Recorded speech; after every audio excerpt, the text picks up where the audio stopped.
ನಮಸ್ತೆ friends, welcome back to my channel. ಇವತ್ತಿನ ಒಂದು ವಿಡಿಯೋದಲ್ಲಿ ಗೃಹಲಕ್ಷ್ಮಿಯರಿಗೆ ಒಂದು ಶಾಕಿಂಗ್ ನ್ಯೂಸ್ ಅಂತಲೇ ಹೇಳ್ಬೋದು. ಏನು ಸರ್, ನಿನ್ನೆ ಒಂದು ಶಾಕಿಂಗ್ ನ್ಯೂಸ್ ಕೊಟ್ರಿ, ಇವತ್ತು ಒಂದು ಶಾಕಿಂಗ್ ನ್ಯೂಸ್ ಕೊಡ್ತಾ ಇದ್ದೀರಾ ಅಂತ ನೀವು ಕೇಳ್ಬೋದು. ಇರೋ ರಿಯಾಲಿಟಿನ ನಾವು ಹೇಳಬೇಕಾಗುತ್ತೆ. 11ನೇ ಕಂತು ನೀವು ತೊಗೋಬೇಕು ಅಂದರೆ ಹೊಸ 2 ರೂಲ್ಸ್ಗಳನ್ನು ನೀವು ಫಾಲೋ ಮಾಡಬೇಕಾಗುತ್ತೆ. ಈ ಹೊಸ 2 ರೂಲ್ಸ್ಗಳನ್ನು ಫಾಲೋ ಮಾಡಿಲ್ಲ ಅಂದರೆ ನಿಮಗೆ ಗೃಹಲಕ್ಷ್ಮಿ ಯೋಜನೆ 11ನೇ ಕಂತಿನ ಹಣ ಬರೋದಿಲ್ಲ.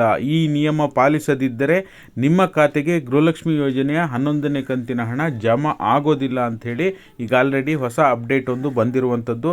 ಇದೆಲ್ಲದರ ಬಗ್ಗೆನೂ ಕೂಡ ನಿಮಗೆ ಮಾಹಿತಿಯನ್ನು ತಿಳಿಸ್ಕೊಡ್ತೀನಿ. ವಿಡಿಯೋನ ಪೂರ್ತಿಯಾಗಿ ನೋಡಿ, ದಯವಿಟ್ಟು ಪೂರ್ತಿಯಾಗಿ ನೋಡಲೇಬೇಕು. ಇಷ್ಟಕ್ಕೆ ನೀವು ಕಟ್ ಮಾಡಬೇಡಿ.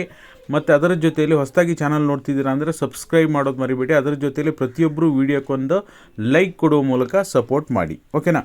ಈಗ ಬನ್ನಿ ವಿಡಿಯೋನ ಸ್ಟಾರ್ಟ್ ಮಾಡೋಣ. ಈಗ ನಿಮಗೆ ಆಲ್ರೆಡಿ ಗೃಹಲಕ್ಷ್ಮಿ ಯೋಜನೆ 10 ಕಂತುಗಳನ್ನು ತೆಗೆದುಕೊಂಡಿದ್ದೀರಾ. ಮೊನ್ನೆ ಒಂದು ವಿಡಿಯೋ ಮಾಡಿದ್ದೆ, ಎಷ್ಟು ಕಂತು ಬಂದಿದೆ ಕಮೆಂಟ್ ಮಾಡಿ ಅಂತ.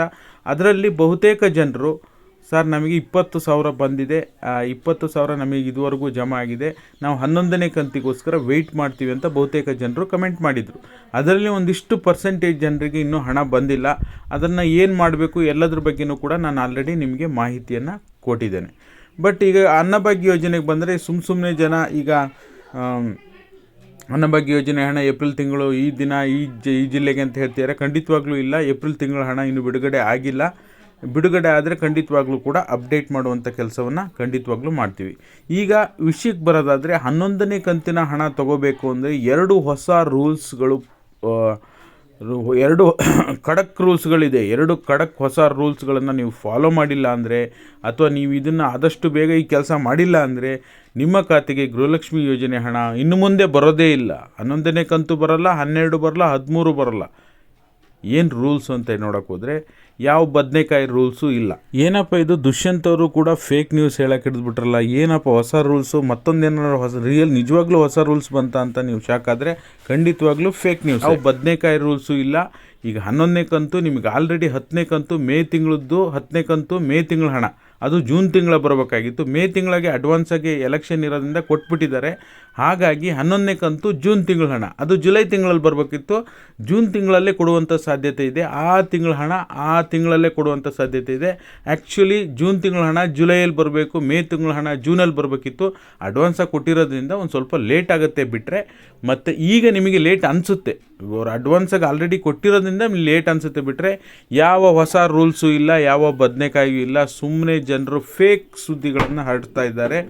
ಯಾರು ಕೂಡ ಕಿವಿ ಕೊಡೋಕ್ಕೆ ಹೋಗಬೇಡಿ. 2 ಹೊಸ ರೂಲ್ಸ್ಗಳು ಇವನ್ನ ಪಾಲಿಸಿಲ್ಲ ಅಂದರೆ ನಿಮ್ಮ ಖಾತೆಗೆ ಹಣ ಬರಲ್ಲ. ಈ ನಿಯಮ ನೀವು ಪಾಲಿಸಲೇಬೇಕು. ಇವೆಲ್ಲ ಜನರು ಹೇಳ್ತಾ ಇರೋಂಥ ಫೇಕ್ ನ್ಯೂಸು. ಇದನ್ನು ನಿಮಗೆ ನಾನು ತಿಳಿಸ್ಲೇಬೇಕಾಗಿತ್ತು. ಯಾಕೆಂದರೆ ನೀವು ಕೂಡ ಎಲ್ಲ ಕಡೆನೂ ವಿಡಿಯೋಗಳನ್ನು ನೋಡ್ತಾ ಇರ್ತೀರಿ. ಬಟ್ ನಮ್ಮ ಒಂದು ಚಾನಲ್ನಲ್ಲಿ ಈ ರೀತಿಯಾಗಿ ಫೇಕ್ ನ್ಯೂಸ್ಗಳನ್ನು ನಾವು ಯಾವ ಕಾರಣಕ್ಕೂ ಕೂಡ ಹಾಕೋದಿಲ್ಲ. ನಿಮಗೆ ಗೊತ್ತೇ ಇರುತ್ತೆ. ನೀವು ಸ್ಟಾರ್ಟಿಂಗಲ್ಲಿ ನೋಡಿದಾಗ ಏನಪ್ಪ ಇವರು ಮತ್ತೆ ಏನೋ ಶಾಕ್ ಕೊಡ್ತಿದ್ದಾನೆ ಅಂತ ತಿಳ್ಕೊಂಡಿರ್ಬೋದು.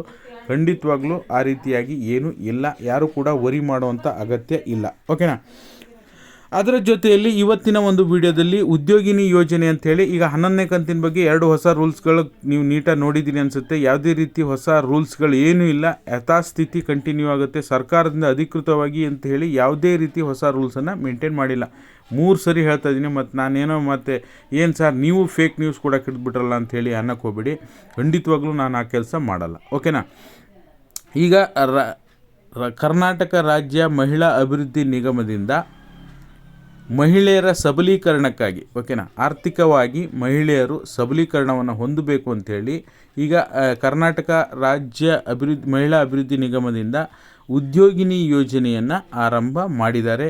ಈಗ ಚುನಾವಣೆ ಫಲಿತಾಂಶದ ನಂತರ ಒಂದು ದಿನಾಂಕವನ್ನು ಫಿಕ್ಸ್ ಮಾಡಿ ಅರ್ಜಿ ಸಲ್ಲಿಸಲಿಕ್ಕೆ ಅವಕಾಶವನ್ನು ಮಾಡಿಕೊಡ್ತಾರೆ. ಇದರಲ್ಲಿ ಏನು ಬೆನಿಫಿಟ್ಟು ಅಂದರೆ ಸಾಕಷ್ಟು 1.5 ಲಕ್ಷ ಉಚಿತವಾದ ಸಬ್ಸಿಡಿ ಹಣ ಸಿಗುತ್ತೆ. ದಯವಿಟ್ಟು ಮಿಸ್ ಮಾಡಬೇಡಿ. ಯಾರ್ಯಾರು ಮಹಿಳೆಯರು ಈ ವಿಡಿಯೋ ನೋಡ್ತಾ ಇದ್ದೀರಾ ಖಂಡಿತವಾಗ್ಲೂ ಮಿಸ್ ಮಾಡದೆ ಪೂರ್ತಿಯಾಗಿ ನೋಡಿ. ಯಾಕೆಂದರೆ 1.5 ಲಕ್ಷ ರೂಪಾಯಿ ಉಚಿತವಾಗಿ ನಿಮಗೆ ಸಬ್ಸಿಡಿ ಹಣ ಸಿಗುತ್ತೆ. ಖಂಡಿತವಾಗ್ಲೂ ಹೌದು. ಎಲ್ಲ ಡೀಟೇಲ್ಸನ್ನು ತಿಳಿಸ್ಕೊಡ್ತೀನಿ. ಇದಕ್ಕೆ ಮಾನದಂಡಗಳೇನಪ್ಪ ಅಂದರೆ ಮಾನದಂಡ ಹೇಳೋದಕ್ಕಿಂತ ಮೊದಲು ಪರಿಶಿಷ್ಟ ಜಾತಿ ಮತ್ತು ಪರಿಶಿಷ್ಟ ಪಂಗಡದವರಿಗೆ ಘಟಕದ ವೆಚ್ಚ 1 ಲಕ್ಷದಿಂದ 3 ಲಕ್ಷ. ಘಟಕದ ವೆಚ್ಚ ಅಂದರೆ ನೀವು ಸಣ್ಣ ಪುಟ್ಟ ವ್ಯಾಪಾರ ಮಾಡಿ, ಹಣ್ಣಿನ ವ್ಯಾಪಾರ, ತರಕಾರಿ ವ್ಯಾಪಾರ, ಟೈಲರಿಂಗ್, ಈ ರೀತಿಯಾಗಿ ನಿಮ್ಮ ಸ್ವಂತ ಒಂದು ವ್ಯಾಪಾರವನ್ನು ಮಾಡಿ ನೀವು ಅದರಿಂದ ಅರ್ನ್ ಮಾಡಿ ನಿಮಗೆ ಸಾಲದ ಜೊತೆ ಸಬ್ಸಿಡಿ ಹಣ ಕೊಡ್ತಾರೆ. ಘಟಕದ ವೆಚ್ಚ ಅಂದರೆ ನಿಮ್ಮ ಒಂದು ಯಾವ ಒಂದು ನೀವು ಪ್ಲ್ಯಾನ್ ಮಾಡ್ಕೊಂಡಿದ್ದೀರಾ ಆ ಘಟಕದ ವೆಚ್ಚ ಅಂತ, ಓಕೆನಾ, ಅಷ್ಟು ಬರ್ಬೋದು ಅಂತ.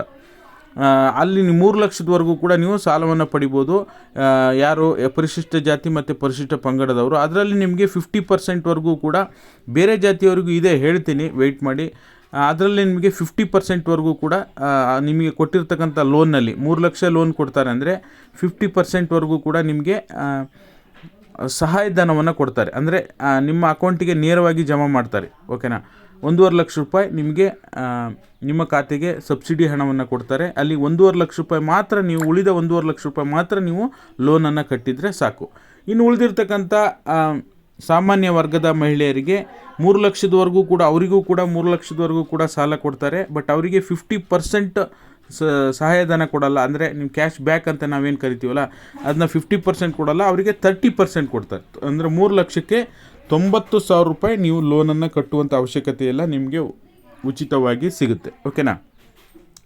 ಆಮೇಲೆ ಇನ್ನೊಂದೇನಪ್ಪ ಅಂದರೆ ಈ ಒಂದು ಮಾನದಂಡಗಳು, ಈ ಒಂದು ಯೋಜನೆಗೆ ಬೇಕಾಗಿರ್ತಕ್ಕಂಥ ಮಾನದಂಡಗಳೇನಪ್ಪ ಅಂದರೆ ಸಾಮಾನ್ಯ ವರ್ಗ ಅಥವಾ ವಿಶೇಷ ವರ್ಗಕ್ಕೆ ಸೇರಿದ ಮಹಿಳೆಯರು ಕುಟುಂಬದ ಆದಾಯ 1,50,000ಕ್ಕಿಂತ ಕಡಿಮೆ ಇರಬೇಕು.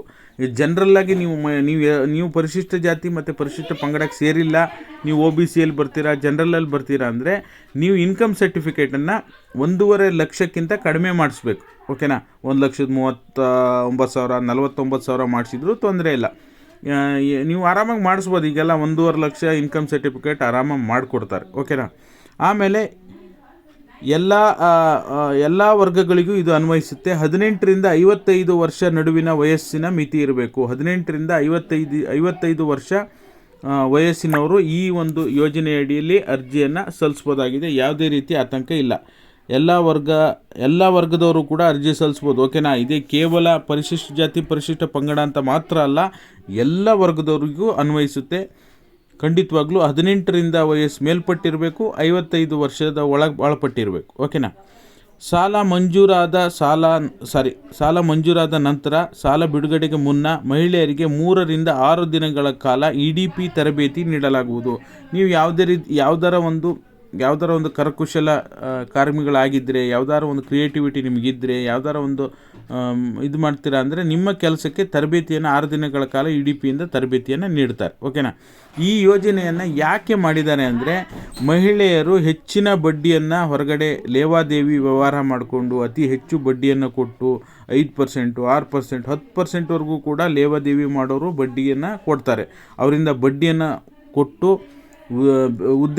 ಬಿಸ್ನೆಸ್ ಮಾಡೋಕ್ಕೆ ಹೋಗಿ ಲಾಸ್ ಮಾಡ್ಕೊಳ್ಳುವಂಥ ಸಾಧ್ಯತೆಯನ್ನು ತಪ್ಪಿಸೋಕ್ಕೋಸ್ಕರ ಸರ್ಕಾರ ಮಹಿಳೆಯರ ಸಬಲೀಕರಣಕ್ಕಾಗಿ ಈ ಒಂದು ಯೋಜನೆಯನ್ನು ರೂಪಿಸಿದೆ, ಓಕೆನಾ. ಇದನ್ನು ನಿನ್ನೆ ವಿಡಿಯೋದಲ್ಲೇ ನಾನು ಹೇಳಕೊಟ್ಟಿದ್ದೆ.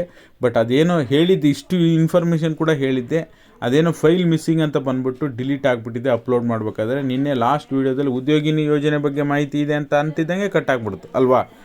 ಯಾರ್ಯಾರು ನೋಡಿದ್ರೋ ಇಲ್ಲೋ ಗೊತ್ತಿಲ್ಲ ಲಾಸ್ಟ್ವರೆಗೂ. ಬಟ್ ಇವತ್ತಿನ ಸುದ್ದಿ ನಿಮಗೆ ಖುಷಿ ಕೊಡ್ತಾ, ಮಹಿಳೆಯರಿಗೆ ಉದ್ಯೋಗಿನಿ ಯೋಜನೆ ಬಗ್ಗೆ ಏನೇ ಡೌಟ್ ಇದ್ದರೂ ಕಮೆಂಟ್ ಮಾಡೋ ಮೂಲಕ ತಿಳಿಸಿ. Thank you guys. ಇದಾಗಿತ್ತು ಈ ಕ್ಷಣದ ಮಾಹಿತಿ. ಎಲ್ಲರಿಗೂ ಕೂಡ ಧನ್ಯವಾದಗಳು. ಈ ವಿಡಿಯೋ ಪೂರ್ತಿ ನೋಡಿದ್ದಕ್ಕಾಗಿ ನಿಮಗೆ ಹೃತ್ಪೂರ್ವಕವಾದ ಧನ್ಯವಾದಗಳು. ಟೆಲಿಗ್ರಾಮ್ ಮತ್ತು ವಾಟ್ಸಪ್ಗೆ ಜಾಯ್ನ್ ಆಗಿ ಪ್ರತಿಯೊಬ್ಬರು ವಿಡಿಯೋಕ್ಕೊಂದು ಲೈಕ್ ಮಾಡಿ. ಹೊಸದಾಗಿ ಚಾನಲ್ ನೋಡ್ತಿದ್ದೀರಾ ಸಬ್ಸ್ಕ್ರೈಬ್ ಮಾಡ್ಕೊಳ್ಳಿ. Thank you so much for watching.